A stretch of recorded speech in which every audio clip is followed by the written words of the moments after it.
अरे बाप रे बाप, ई का हो गईले भगवान। अब हम तो मर जाई। अब हमार लोग लइका कैसे जिहिए दादा, का खाइए दादा। हमार पूरा संपत्ति चल गई पानी में, सब संपत्ति तो चल गई हमार। अब हम जी के का करब। अब हमारा जियला से कोनो फायदा नहीं। अब हम खुद खुशिये कर लेतनी।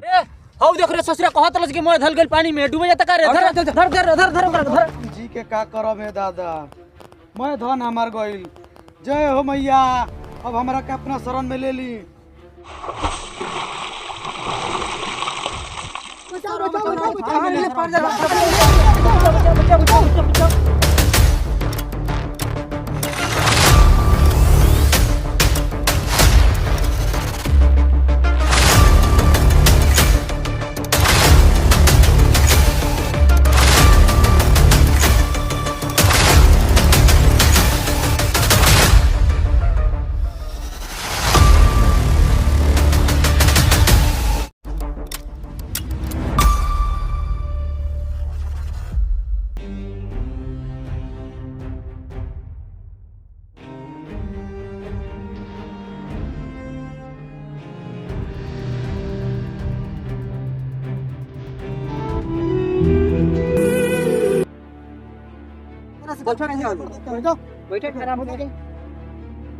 पानी में धान कटान लागल बा त सबके जा रहल बा।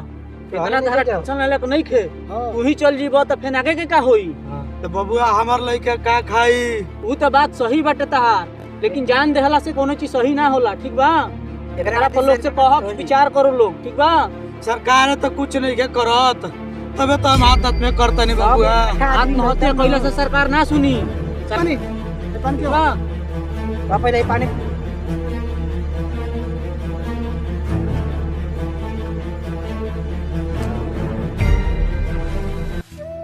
नमस्कार भैया, ई हमनी के वीडियो के माध्यम से रउआ सबके बता दियल चाहतनी जा कि अभी जौन सुल्तानपुर गांव के किनारे जौन सरोज जी के कटान लगल बटे, ई तेजी से कटान हो रहल बा।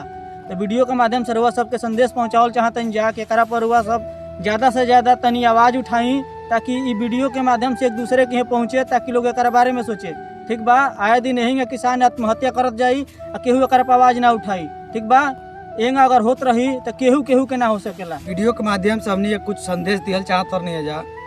जौन की घाघरा नदी के तीरे हमने की जौन गांव बा सुल्तानपुर गांव, इस सुल्तानपुर गांव के नज़दीक गंगा जी सरजू जी बहुत कटान करत रही।